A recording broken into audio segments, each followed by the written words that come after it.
I'm Cindy from bdancewear.com, and in this video I'm going to show you how to recover your outside lounge chair. It is super easy to do. You're going to wonder why you haven't been doing it all along. The reason you want to do something like this yourself is that it's very expensive to have done. Just make sure to use outdoor fabric when you're doing it. Sunbrella is actually my favorite. They guarantee it the longest. So if you want to find out how to recover your lounge chair, this is the video for you. Okay, so I have taken off the cover that I made probably about 5 years ago, completely shredded from the sun. Definitely you want to pick Sunbrella is one of the best ones, or one of the companies that gives you a guarantee. Unfortunately, I really fell in love with a pattern, the last pattern, and it actually lasted quite long. But some of the companies that make their own outdoor fabric last maybe 1 or 2 years. It's less expensive, but you're going to be replacing it time and time again. And it's a lot of work. We have a lot of patio furniture. So when I go to recover it, it takes forever. And there was one product that I got, I'm not going to name names, but they said that they guarantee it 6 months. And I thought, well, that's silly. It's outside fabric.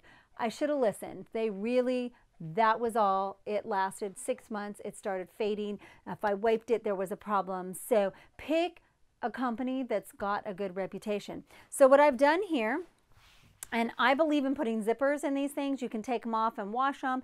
Makes putting them together so much easier. I have the fabric that I picked folded in half.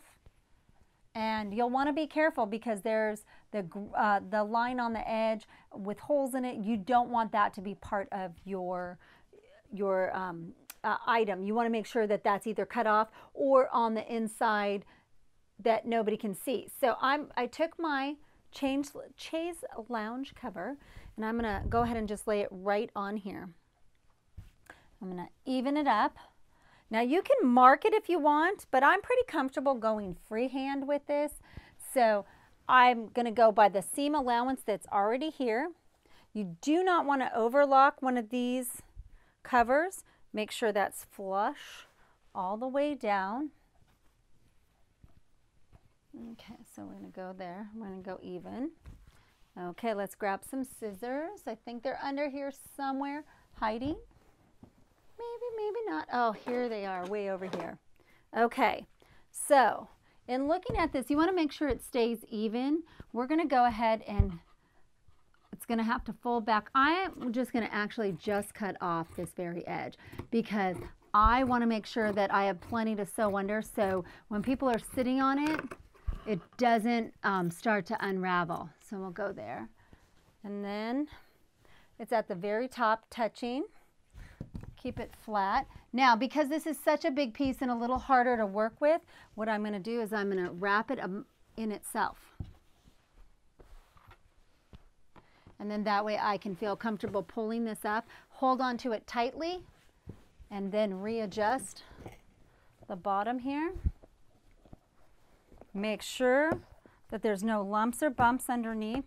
And realistically, unless it's way in, you should be cutting off the same amount going all the way down.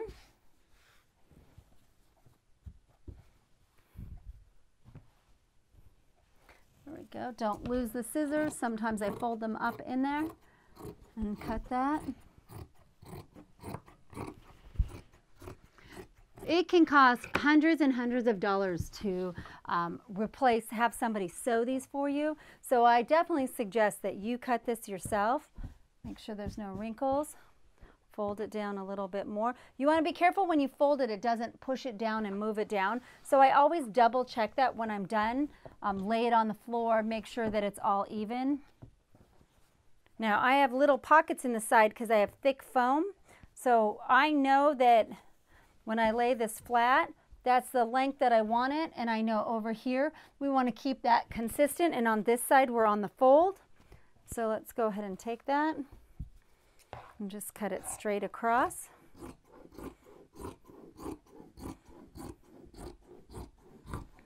And then let's keep this together and cut this off.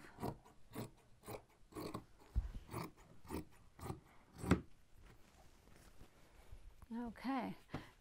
And it's really that easy just to cut this out. Sewing it, it's going to be so unbelievably easy. You just need a straight stitch for it that you're going to be shocked when you see it and know how much money you're going to get charged if you take it in to someone and have them sew it for you.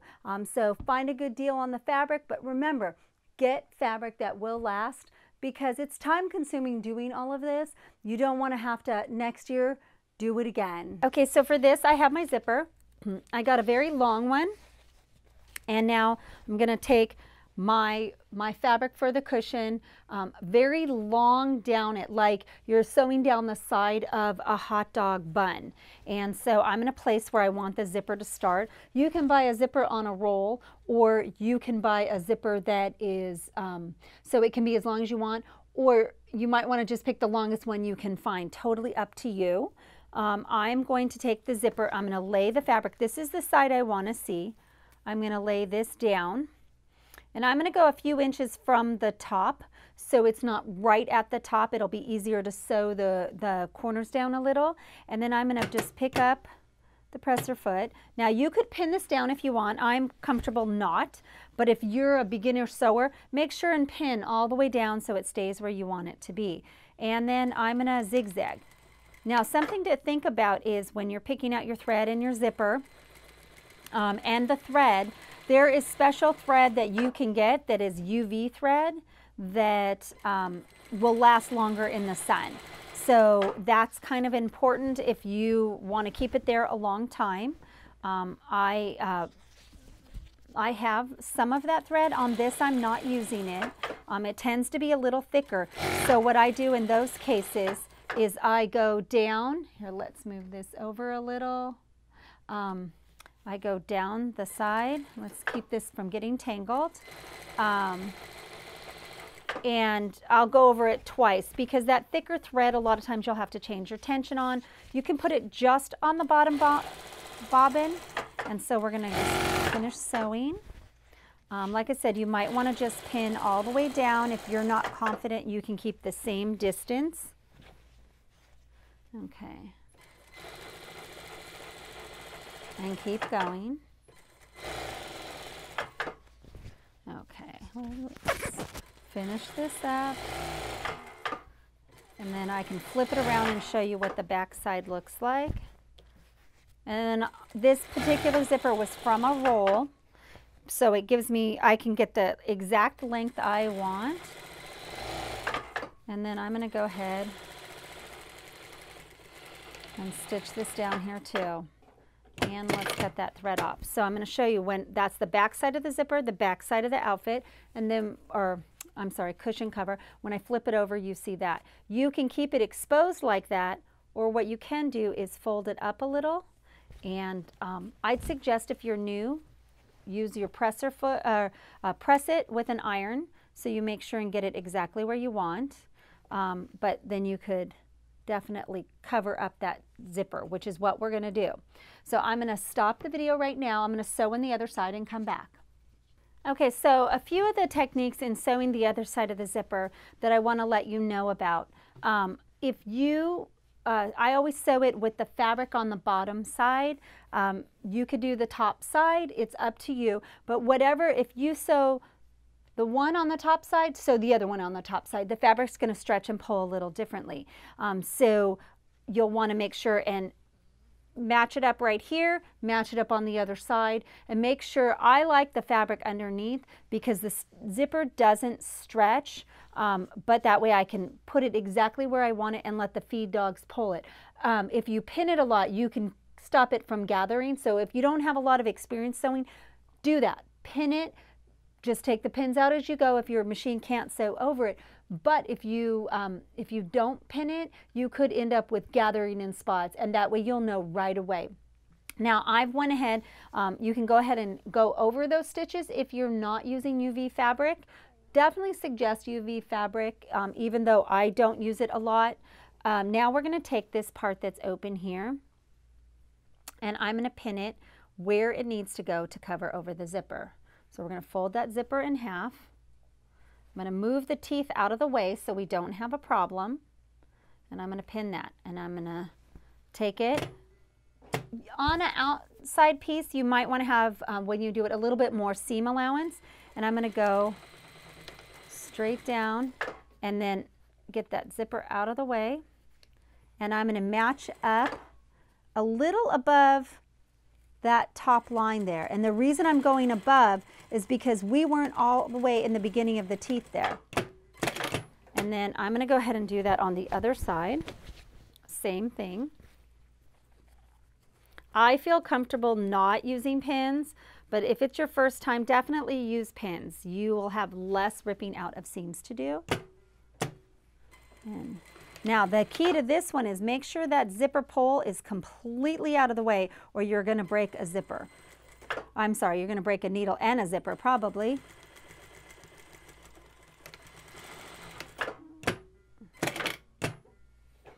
Okay, so let's take this needle out. Now you see how we go here and it matches up right down the center of the zipper. But I'm going to want to take this pull and get this out of the way. Unzip it completely.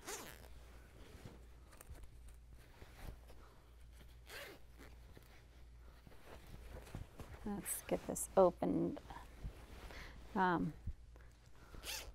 Okay, so the reason I'm doing that is because now when I sew this in together, we're going to be just fine on it. So I'm going to go ahead and sew at my seam allowance on this end. Like I said, you might want to put it together. If you don't have a seam on this other side, what I like to do is just start from the open side and sew that seam allowance so that way it'll naturally go into the halfway point. But you hold it together, make sure you don't end up with weird little spots. And let's go and make sure and back stitch. There we go. So if you're a beginning sewer, you can just leave it right there. Otherwise, what I like to do, because my cushion's really fat, I like to take this top seam, this fold, or on the other side it's the zipper. Pull it apart and match that up.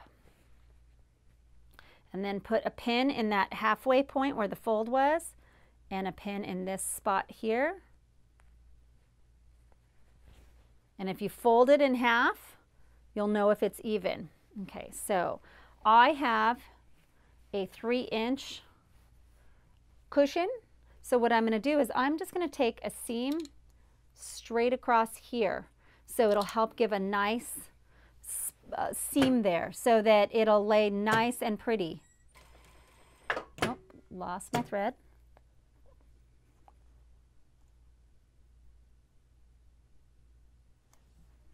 Let's start from the beginning.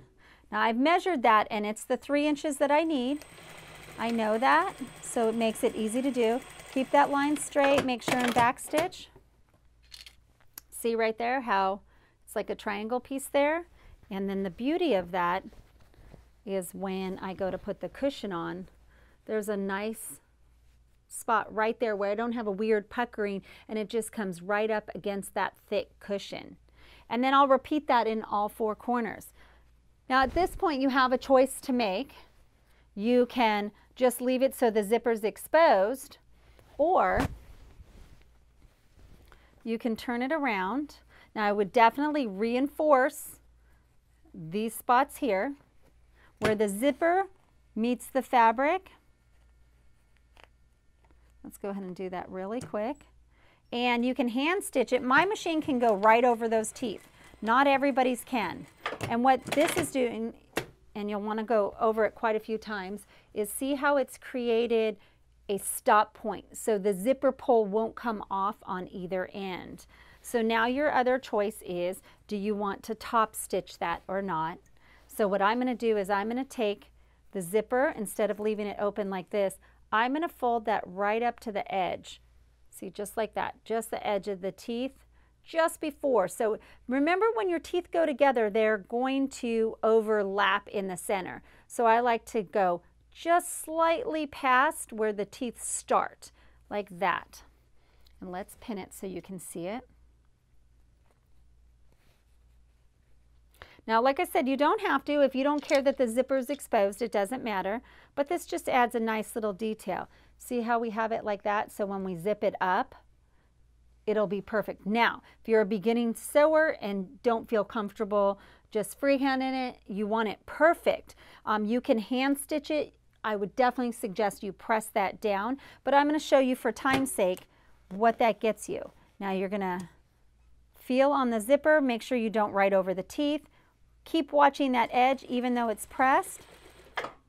Let's pull that needle out. And you'll want to keep that line consistent. So see right there, it would put that nice little neat seam there. Really important here that you keep this even. Nobody should be inspecting them, so if you make a mistake, don't feel bad, but try really hard just to get that nice and even, and that'll help keep it strong and sturdy so it won't fall apart on you. And so replacing your cushions is really, really easy. Give it a try. I promise you it'll be fun, and then you'll feel really prideful in the fact that when you go out and you see it, you'll know that you did that and saved yourself a lot of money. Thank you for watching our video, and if you enjoyed it, make sure and click here to subscribe because we're going to have some amazing DIY videos coming out. And if you want to get our free complete dance costume DIY guide, click right here or go to bdancewear.com/DIY guide. And lastly, if you have any questions or ideas for future videos, please leave it in the comments below. Thanks again for watching our video, and remember, be original, be colorful, bdancewear.com.